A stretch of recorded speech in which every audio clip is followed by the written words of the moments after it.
You ask Tiger to solve. This deals with linear equations with one unknown.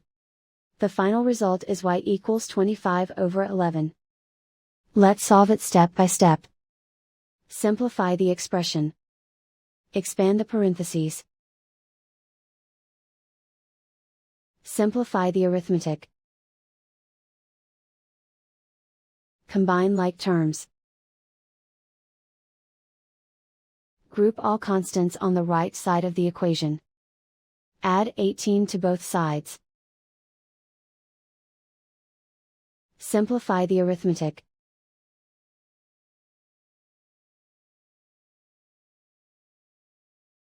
Isolate the y. Divide both sides by 11.